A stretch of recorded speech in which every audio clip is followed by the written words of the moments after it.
Valentin Violet, bonjour. Bonjour. Et merci d'être avec nous ce matin. Vous êtes pompier professionnel à Villeurbanne et porte-parole du syndicat Sud. Vous avez alerté en début de semaine sur le fait que vous n'avez pas de badge, de système de badge pour accéder aux immeubles lors des interventions pour aller secourir les victimes. Comment vous expliquez ? Nous, on tire la sonnette d'alarme depuis 10 ans. En fait, depuis 10 ans, les immeubles se sont de plus en plus sécurisés, avec des badges, des interphones, des codes d'accès. Et nous, ça fait 10 ans qu'on réclame d'avoir un badge, un vigique, ce que tout le monde a chez soi. Et en fait, on n'a pas de réponse, ni du préfet, ni des bailleurs, ni des propriétaires. Et pourtant, certains livreurs, facteurs ont tous ces systèmes pour aller donner des colis, par exemple. Pourquoi il y a cette différence ? Exactement. En fait, les sociétés privées se sont mieux adaptées que nous. En fait, une des réponses, c'est il y a un enjeu financier. En fait, il faut payer ses badges, payer ses droits d'accès. Et nous, le service public, malheureusement, on est un peu à la traîne là-dessus. Et le comble, c'est que du coup, on se fait ouvrir les portes par les livreurs. Eh oui. Ça concerne uniquement les pompiers du Rhône ? Il y a d'autres départements qui sont en difficulté, mais il y a des départements qui ont réussi à mettre en place ce système-là. Parce qu'en fait, il y a une loi qui est sortie en 2021, la loi Matras, qui oblige les propriétaires et gestionnaires de bâtiments à donner l'accès des halls d'immeubles aux pompiers, policiers et gendarmes. Alors, concrètement, quand vous êtes appelé, on vous donne une adresse. Exactement. Un numéro de téléphone. Un numéro de téléphone, des fois un code d'accès ou un nom à sonner. Sauf que des fois, on arrive sur place et l'interphone est vieillissant. Pour sonner chez la personne, il y a peut-être 10 noms à passer avant d'arriver sur le bon. Et des fois, pour ne pas accéder au code, il faut d'abord avoir un premier code ou une première clé. Eh oui. Donc c'est un vrai labyrinthe pour accéder aux gens. Alors, qui c'est qui gère ces demandes de badges ? Vous avez déjà fait cette demande du coup, La demande a été faite donc il y a 10 ans, on la relance. En fait, il y a des sociétés de gestion qui sont en place. Il y a les gestionnaires publics tels que Lyon Métropole, Lyon Habitat. Il y a la FNAIM, la Fédération des habitants, des gestionnaires d'habitation. D'immobilier. Et du coup, toutes ces personnes-là, on les contacte, mais il n'y a pas d'élan politique ni public, donc on attend que le préfet prenne sa place. On le voit sur ces images qui sont à côté de vous, que vous pouvez peut-être nous commenter. Ouais. C'est des images que vous nous avez envoyées. Voilà, donc en fait c'est en pleine nuit, souvent c'est la nuit qu'on a des difficultés, et là on voit très bien que le pompier cherche à sonner chez la personne, et en fait l'interphone est illisible, les noms n'apparaissent même pas sur l'interphone, et la finalité de cette vidéo-là, de cette intervention-là, c'est qu'en fait on a dû passer par une fenêtre cassée sous la porte. Et en fait, nous aussi, la chose qu'on alerte, c'est qu'en fait, on casse des portes. Du coup, comme on n'a pas accès, au bout d'un certain temps, on est obligé de casser des portes.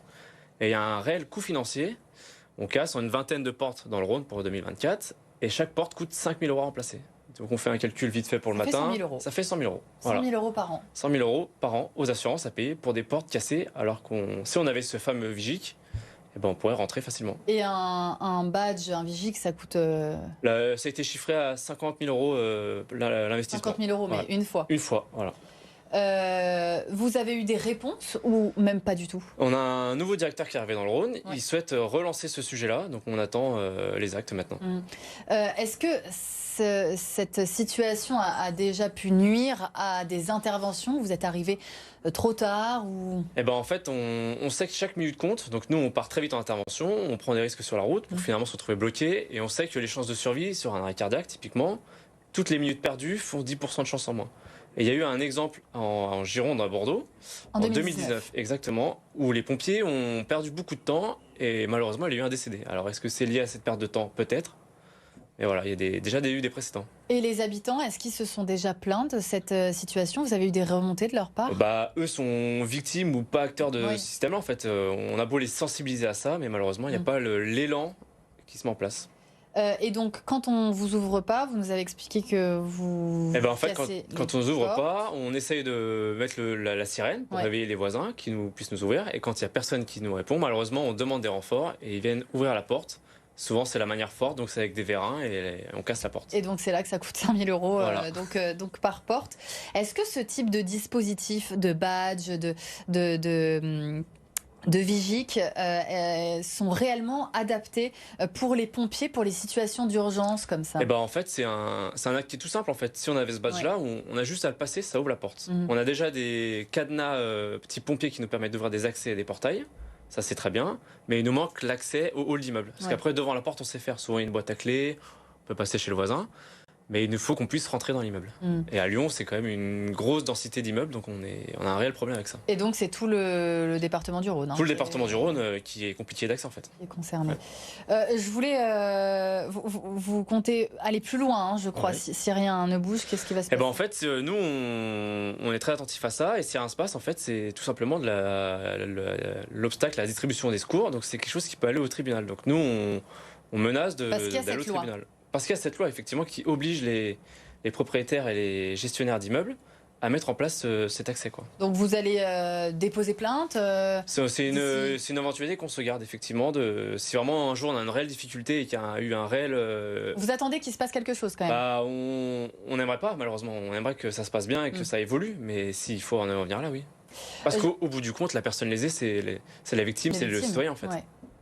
Je voulais aussi revenir avec vous sur une décision de justice. La semaine dernière, un pompier a été agressé et blessé par un homme alors qu'il essayait de protéger ses collègues en intervention à Lyon. La justice a classé l'affaire sans suite car pas suffisamment caractérisée.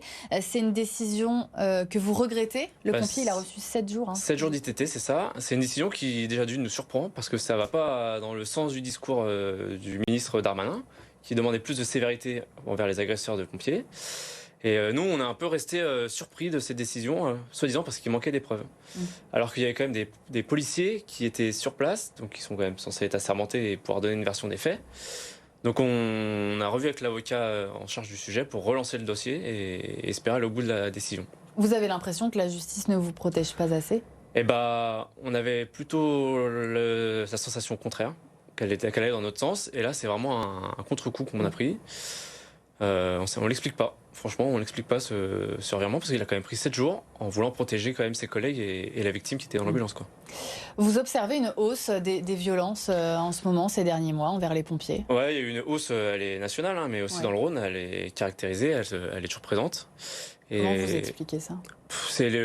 On pense que c'est la personne qui devient de plus en plus, qui a de plus en plus le sentiment d'être, parce qu'elle paye des impôts, doit avoir un service public. Et elle est de moins en moins patiente, la personne maintenant aussi. L'humain devient de moins en moins patient. Et quand on lui dit non, il y a aussi une frustration qui se met en place. Et donc du coup, les gens sont maintenant de plus en plus facilement agressifs. Vous avez été témoin ou victime? Ouais, victime d'une agression, d'insulte, effectivement. Donc ça arrive pas tous les jours, mais ça arrive de temps en temps. Non, parce que vous arrivez trop tard? Trop tard, ou parce que la personne, ça allait pas dans son sens, ça l'arrangeait pas, donc du coup, c'est bien de nous insulter, quoi. Donc c'est un peu dommage. On a des choses qui se mettent en place, il y a un cadre judiciaire qui est en place, on a des caméras qui sont dissuasifs, pas en assez grand nombre, mais on espère que ces agressions... Qu'est-ce qu'on pourrait faire de plus, justement? Sensibiliser plus les gens, peut-être. Peut-être plus leur expliquer ce qu'on fait, nos missions, qu'en fait on est là pour les aider tout simplement. Et c'est pas parce qu'on nous crie dessus, on nous insulte, on nous tape, que ça ira plus vite en fait.